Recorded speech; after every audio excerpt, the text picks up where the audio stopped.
and there's a lot to talk about. We were taking some questions from people, and so one of the things I want to talk about are just some general tips and a couple of answer a couple of questions that people had. So if you have any more questions, go ahead and chime those in either Instagram or Facebook, and you can always see the recordings of this stuff on our YouTube page. So first off, I wish you all guys had. I hope you all guys had a wonderful and productive week. That is really important. Even now that we're going into the weekend, also take advantage of the fact that you're probably still on lockdown, you're still at home and doing your stuff. That stay active, keep drawing, make sure that you're still doing like your dojo exercises, and practice that, because it's a mental discipline and it's all about practice. I'll touch a little bit more about that in a second, but let me get to some of the questions before I do that. Hey fellas, what's up? All right, I'm glad you could make it. So let me pull some of this up here. And so Mr. Black Art wrote, and he says, well, he couldn't get to the live chats, but thanks, you can see this on the YouTube channel as I mentioned. So he's been storyboarding for about 3 to 4 years and doing good so far, but he mentions he has a problem with contrast, and using gray tones to give depth to the storyboard is a bit confusing for him. Do you have any tips on what I can do to improve that? So yes, I have a couple of tips there. So a couple, it depends on what you're using. If you're doing like Photoshop or digital or like pencil and paper, traditional stuff. But the big tip here is, one, you want to have a bold, dark line. So the line work that you use, and this is just a general tip. So everybody's got their brushes and their presets and the things that they use, especially on digital tools. But I do recommend that whatever you use, when you set it down, it's going to have a nice bold line. Okay, now it doesn't have to be that thick, but just when you set something down, like the ink that you lay on your page or your digital canvas, that it's nice and bold, and it comes through. So it's black, right? So just straight black. Now if you're using like Toon Boom, Storyboard Pro, you have an option of a bunch of things, and usually that just lays down a nice thick line. You can adjust the line thickness and line quality there too. So right from the get-go is that. The next thing to do is just work black and white for the beginning. So sometimes if I'm in a rush, I'll just do a line drawing of the characters or the storyboard setup with background, foreground, middle ground, etc. Mainly it's about character work, so I spend some time on the characters. And then what I'll do is a dark black bold shadow that I do with a nice fill shape.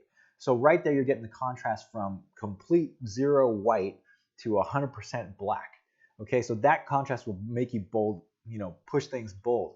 I see some people who they start their drawings with like a gray because they want to go over it with eventually they'll start adding like a darker tone on top with another layer. I find you never get to that.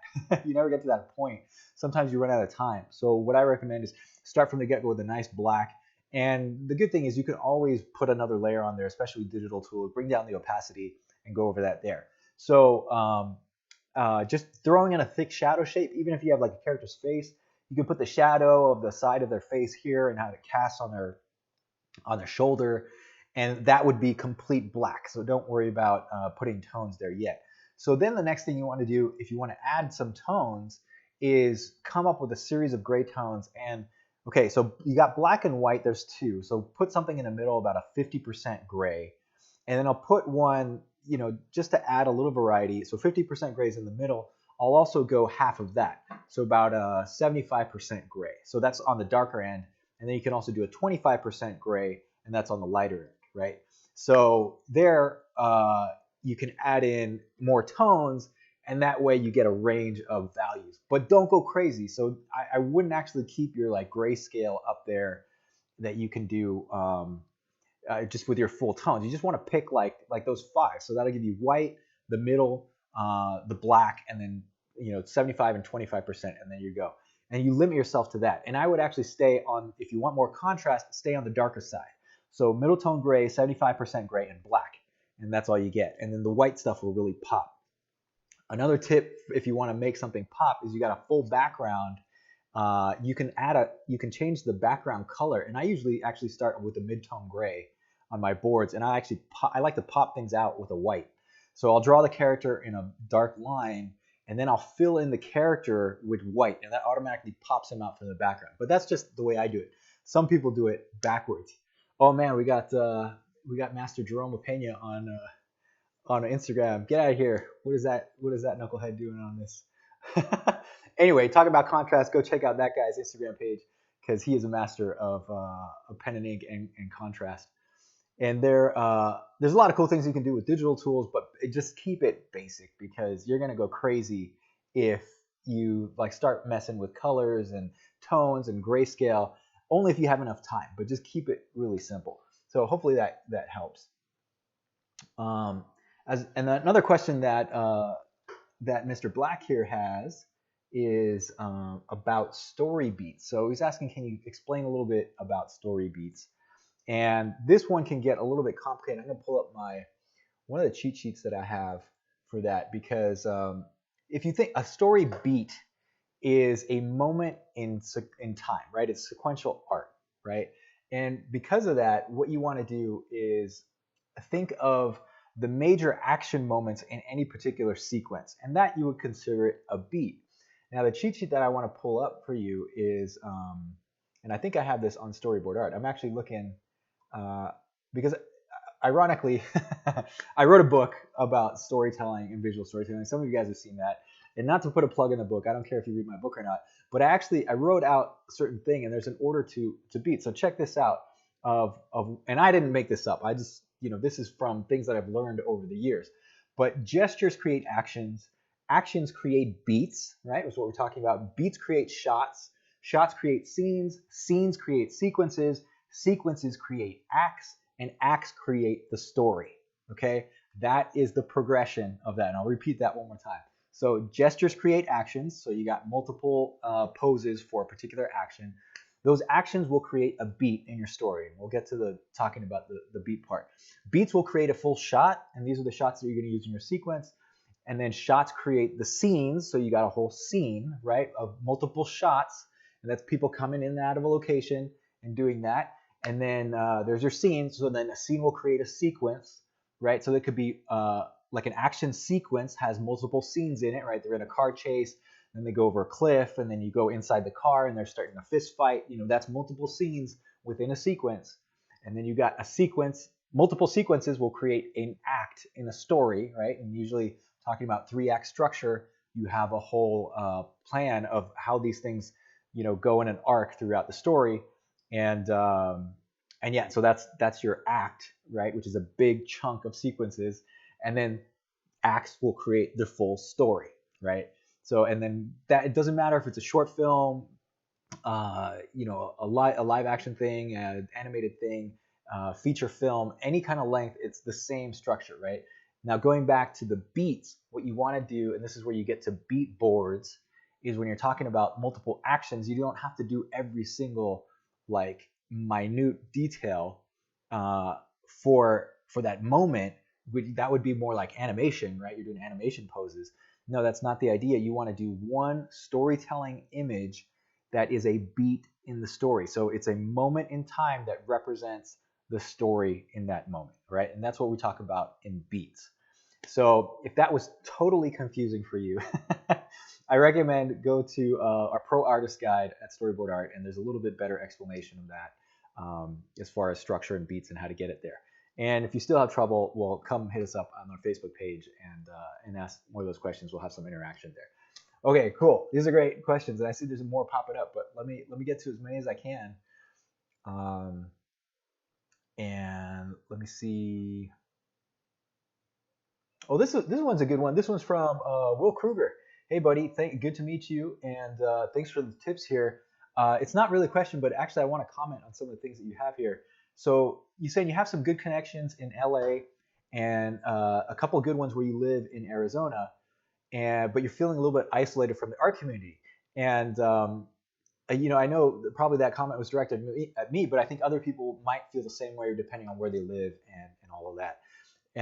So let's say you have some people that are connected in the major industry centers for like animation and film. So you got people in LA, you might have people in San Francisco, in New York, in London, all spread out throughout the world. and but you don't actually live there. So one way to keep in contact with them, especially now, is certainly virtually. The other thing is just be aware about sending messages and keeping them on your speed dial, so to speak.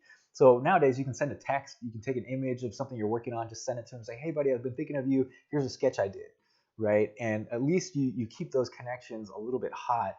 And when you actually arrive and you might visit those towns, especially when all this like virus craziness dies down, you can go and visit these people, and then the connection, there's a little bit more camaraderie because you've stayed in contact with these guys. I'm one of these people that I feel like you don't have to be in these major film centers anymore. And I think the fact that we're like on lockdown with this whole Corona thing just goes to show for me, there's a lot of people telecommuting, working remotely, and it is so possible nowadays if you have solid connection and a setup at home, kind of like I talked about yesterday with some stuff. So it is possible to stay connected with that. So keep up on it. That's the networking aspect that we talk about too. So that's really big. Okay. Um, here's oh Joe, hey buddy, it's great that you asked this question. Let me address this to the group. So 11 Joe asked, what are common bad habits to avoid as a storyboard artist? Now I have like a series of my pet peeves, but a couple of ones that come to mind are more compositional stuff. It's kind of like handling the basics, right? Um, so if if you're doing a composition, I see this a lot. People are framing way too tight, right? So if I get close to the camera, like I'm way too tight here. Like you see, I'm like cutting off my head in weird angles. So that's one pet peeve. And overall, I think people frame too tight. Like they're too close on their composition, right? I'm trying. Got two cameras here, but I want to just show you that it's it is it's a compositional thing that I think we just inherently we do that as artists, and I see that trend a lot, especially for younger guys. And the camera's just too close to the subject, so pull out, give that character room to breathe within the composition. You want to have some nice headroom, like on this camera here. For the guys on Facebook, you can see there's a little bit of headroom. It's about, I don't know, in inches, it might be like 6 or 8 inches high. On Instagram, I got a lot of headroom in my composition here. But you just want to have a comfortable thing. If you're bumping into the top of the frame, that's it, when you draw it that way, that's kind of a no-no. So you have a tangent and it gets uncomfortable for the audience. So that's one pet peeve that I see a lot of, that I always like, I point that out to people. So tangents is another one. I just mentioned that when you have two things that are just like right up against each other, and it flattens things out. What I mean by a tangent is two graphic elements that share the same that share the same I'm trying to find the right word, kind of like the same ending point, right? The same line, the same visual line, right?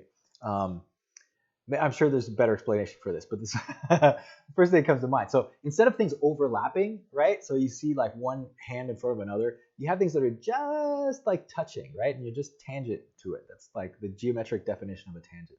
And that's compositionally, that's no good. So you want to make things overlapping, it gives more depth. That's one thing.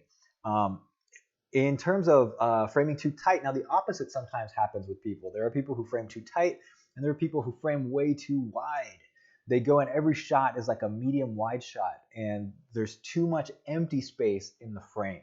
So there's some guys who do it too close, and other guys who are not fully using the composition of the frame.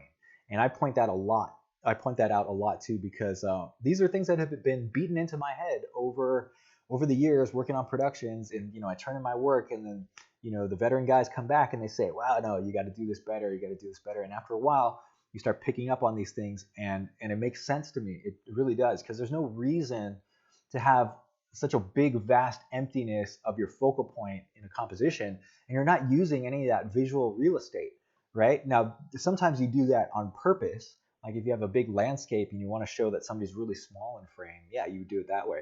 But otherwise, you want to fill up the frame with the subject and make people engage with your character and what's going on, right? So hopefully that makes some sense. Okay, cool. Let me get to some more questions here. Hey, thanks, Beth. She's saying she likes these chats. And hopefully it's a little bit entertaining and inspiring for you, that just in a quick chat that you can maybe have some interaction, and then also get inspired that like story is a difficult thing to master. It really is.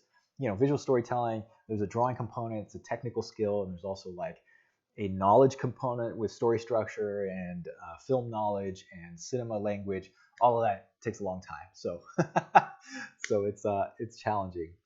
Um, all right, Rick. Hey, buddy. Good to see you. See your message on there on Facebook. Yeah, time does go fly. I hope you're doing well. Man, has it been 10 years? He says he took my class a while ago, and yeah, back in we started storyboard art in 2008 when I got interested in just I really learned a lot from other mentors, and I just wanted to give back to the community. And then with other partners, we started the website platform, and it's grown out from there.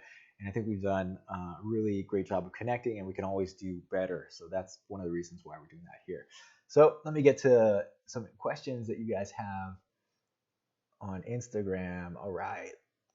Thanks, guys. Good to see everybody.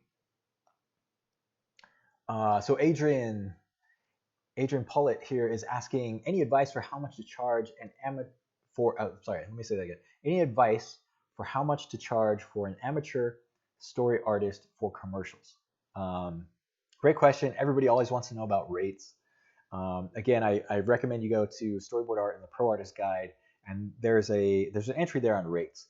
Now, one thing you want to do, I could give you a number, but just know that everything's negotiable. And you're talking about like an amateur artist or an entry level artist, maybe somebody who doesn't have that much experience. So I'll give you a range, but the way to find this information out is go to the Animation Guild, the local 800 in LA, go to their website and download their rates guides. And I think we have a link to that from Storyboard Art. But they publish the artist salaries, and they give ranges for if you're a entry level story artist, if you're a veteran story artist, if you do script work, if you do supervisory work, if you're a writer, and all that stuff. It's just published in there, and that's part of the union. That doesn't mean that's what you're going to get paid. Okay, so just keep that in mind. That's one way to get started as a range. I don't remember what the latest things were for this year, 2019, 2020. I think it was something around maybe $1,500 to $1,800 a week for a average story guy working in TV or some kind of feature production. And if you divide that out by 5, you get a little bit under, it was like $300 to $400 a day, right? That's your day rate. And then you can divide that further and you get your hourly rate, right? Now, I recommend charging a day rate because if somebody hires you, you want to get a full 8-hour chunk, the full day, because even if they're gonna book you for half a day, you would charge them for a full day, right? Breaking it, you can if you want to, especially if things are tight. Is you can charge them half a day or you can charge them by the hour, but just make sure that everything's up clear and up front. If you're an entry-level artist, you want to use those rates as a basis to whatever it is that you're going to charge. So for example, I just threw out those numbers. If you're charging $400 a day as a story artist, or let's say that's the going rate that you heard other people using, then what you want to do is adjust from there. So it depends on what the budget is for the production. It depends on the client, if you really want to work for that client, or if it's going to be a really tough job, you should probably adjust your rates accordingly. I recommend at least you have a number in mind when somebody asks you, and then you can tell them, and if they can figure out if they can afford you or not. So I would recommend as a day rate, you probably want to start around entry level. You can start like $250 to $300 a day. And that roughly works out.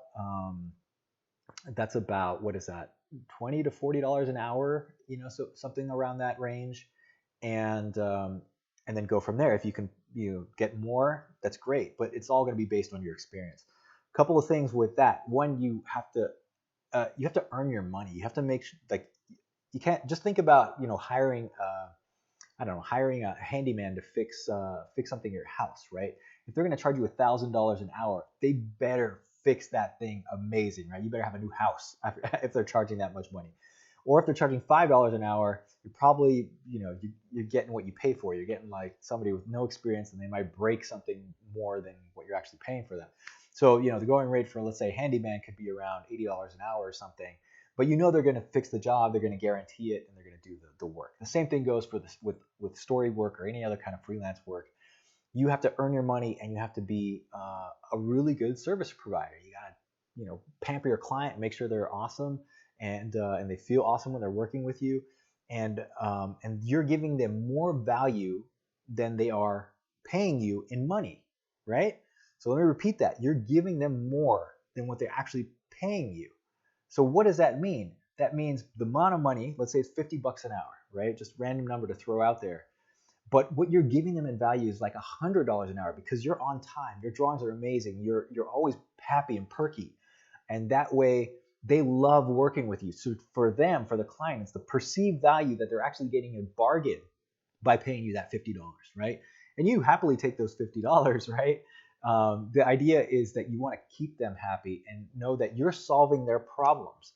You want them to be very comfortable with you working. So think of, if you've ever hired somebody, like I just mentioned, a handyman or a mechanic, right? If your car broke down and nobody else could fix it, and you go to a guy and he actually fixes your car, you're overjoyed. You're like, oh, wow, man, how did you even do that? That was amazing. And you're willing to pay them what they're worth because they did a really exceptional job, right? That's the kind of feeling you want to do if you're doing freelance. All right. So hopefully that helps a little bit. Cool. All right. Let me get some of those questions. So let's see, Murilobs. I'm sorry, Murilobs 2010. Hopefully I'm butchering that name, but I'm not butchering that much. Okay, anyway, question. Do you think a storyboard artist should know some 2D animation? Absolutely.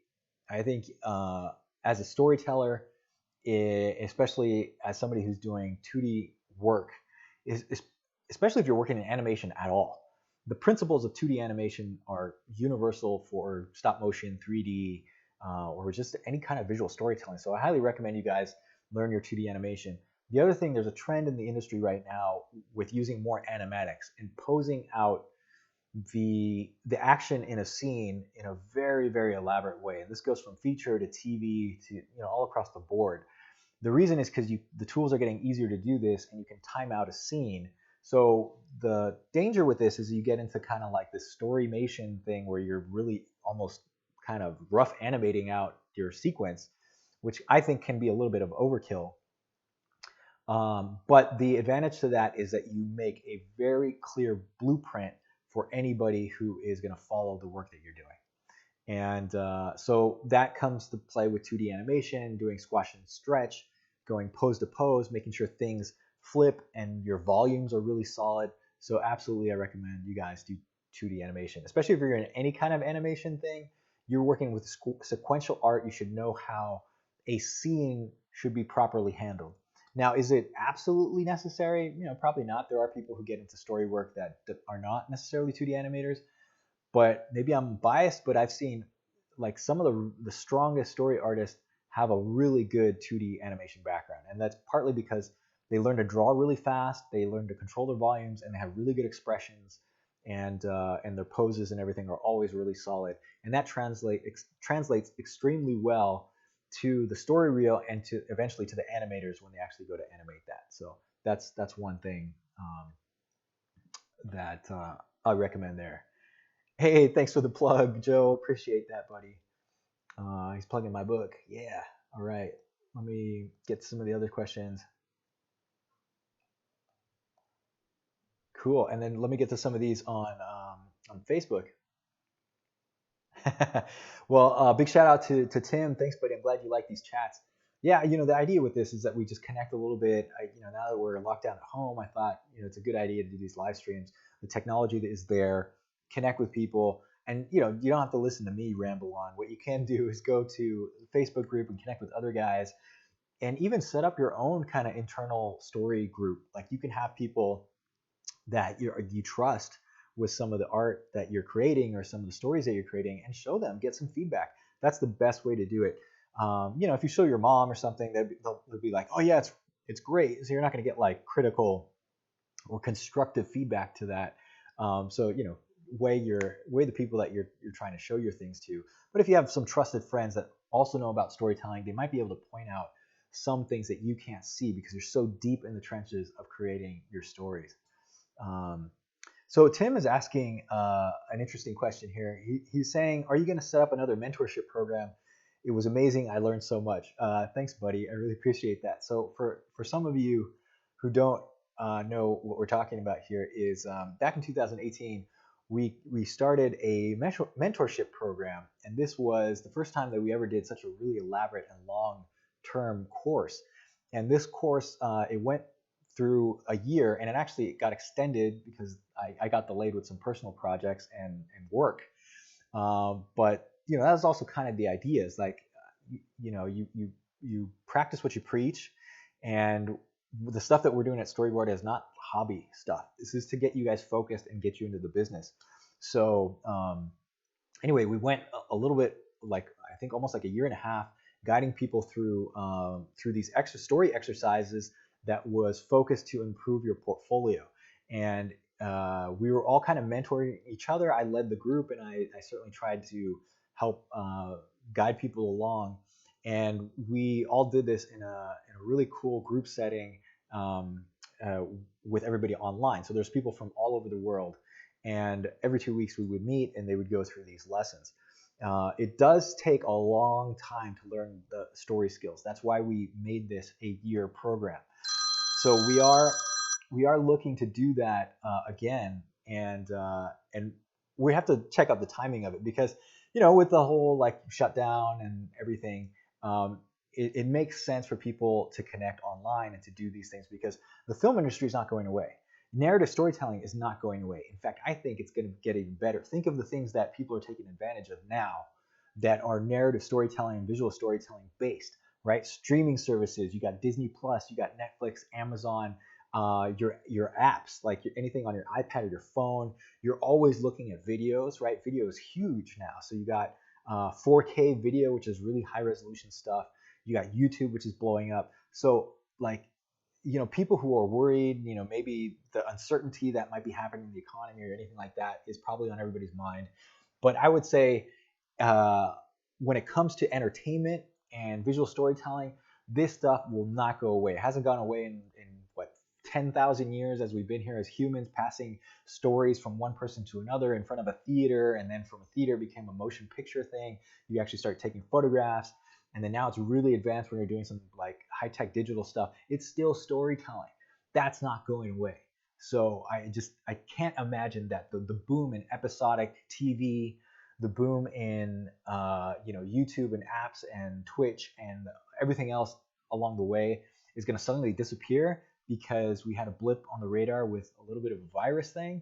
Not to discount what's going on right now, but I'm saying that in the grand scheme of things, storytelling is going to be great. There's going to be movies about the virus that happened right now, right? I look on my Netflix, the first thing that comes up is the movie Outbreak, right? With Dustin Hoffman and Morgan Freeman back in the day. So, that kind of stuff is going to continue. There's stories of triumph, there's stories of tragedy, there's comedies. All of these things are going to keep on going. We need this. We need this as a human society. That's my bet. So yeah. Well, anyway, getting back to the mentorship thing, look out if you guys are interested on that. One, to get your feet wet, I recommend going to the visual story course. In fact, I'll put my title up, so I'll give you a shameless plug there on so you can see the streaming on YouTube after the fact. But go to visualstorycourse.com. So that will give you the feet wet for those of you guys who have no idea what I'm talking about. And at least you'll get some story exercises going. And we're actually looking for people. We're going to see if we can invite some pros to, other than, myself and the community mentors that we have, to give some comments on people, and we'll let you guys know about that. And then that way you can get on the waiting list for any course that would come up, like the mentorship. And as soon as we do that, we'll let you guys know. That, it was a very exciting and inspiring group, and I highly recommend you look into something like that. We're going to have to limit the amount of people there because if it gets too crazy, you can't have focused attention. So we're going to have some surprises for that coming this year, but we'll let you guys know. The other thing is get on our email list. Go to storyboardart.org, sign up there for free. All of this stuff is, of course, for free. and you can hear our announcements that way. Cool. Anyway, thanks for asking, Tim. Good to see you, buddy, and hope things are well. Um, all right. So let me take a couple more questions. I think we'll just call it for tonight. And you guys have a wonderful weekend for sure. And make sure you're working on your stories as you should always do. So Murillo, 2010 here, is asking, have I ever worked in the game industry? Do you need a specific portfolio to work in game studio or as a freelancer? Yes, I've worked a lot in video games, actually, surprisingly so. So I started out my career doing a video game CD-ROM for Lucasfilm, which is kind of a funny thing. And even before that, before I even started, I had an internship back when I was in college, and I worked for a company that was owned by Sony. And it was short-lived because the project ended. But hey, it was an internship. I was really excited to be there. I had no idea what the hell I was doing, but there were some wonderful people that helped me and guided me along. So anyway, this idea of mentoring others is great, and I've certainly had that in my career. But then afterwards, I worked at Sammy Studios, which became Sega, and I worked on the Dark Watch game, which is kind of one of the more elaborate kind of first-person shooters that we worked on. So, but the funny thing is, I was always working on cinematics and storytelling stuff. So even back when I was doing the CD-ROM, I was animating, and I was doing that as an animator, 2D animator. And then I did a little bit of 3D animation, very, very little. But then I focused on story work. So I was doing cinematics at Sega, and I worked in the video game. So I had a really cool, I made some great friends, and I had a really cool experience to understand what that whole pipeline and the process was. As far as cinematics were concerned, I knew that because it's very similar to any kind of animation pipeline, especially with the storyboarding and storytelling and conceptualizing ideas. And so that was great. And then I also did some boards for gameplay. So you can do storyboards for actual like the game mechanics and going through the levels and design that way. So that was really fun because the process of visual storytelling and narrative art and illustration always come in handy for video games. So when it comes to having a separate portfolio, that's what I applied for, as doing cinematic work and doing storytelling work for video games. And you could even do that boarding out the gameplay, like I'm telling you. So then your portfolio would be very similar to any other storyboard portfolio. What you might do if you're applying for video games is show them that you've boarded out gameplay stuff, right? And having the HUD on top, the heads-up display that's in front, and you can kind of put that in with digital tools in Photoshop. So yeah, there's all that you can do there. So one thing with video games, just like any other industry, you want to have your portfolio. You want to find out what the position is, and then make sure that you apply in a way that meets their requirements and also shows off the skills that they need to solve the problem that they have on the production. You're there to solve problems. You're there to create and collaborate with others. So make sure that whatever you're showing your portfolio really fits with what's going on in that game, in that game environment. Nowadays, there's really, really sophisticated cinematics and gameplay. So even in VR and that stuff, you need to conceptualize it. You need to think it up and draw it on paper before somebody else can actually produce it. And we are the first start to that as narrative storytellers and story artists. So just keep that in mind, that it's actually pretty universal and very needed on a lot of productions, right? Cool, guys. Well, thank you for hanging out tonight. I wish you guys a wonderful weekend and have a great Friday. Stay safe out there and keep on drawing. Make sure you guys are staying inspired and watching movies and making sure that your stories are always in like a priority in anything that you're doing, right? So yeah. And I would make one note before I sign off here that I'm actually awesome at Street Fighter, and I've destroyed this guy, Jomia Pena, over there many times on Street Fighter. So if anybody wants a challenge, I'll destroy you too. All right, we'll see you. Take care.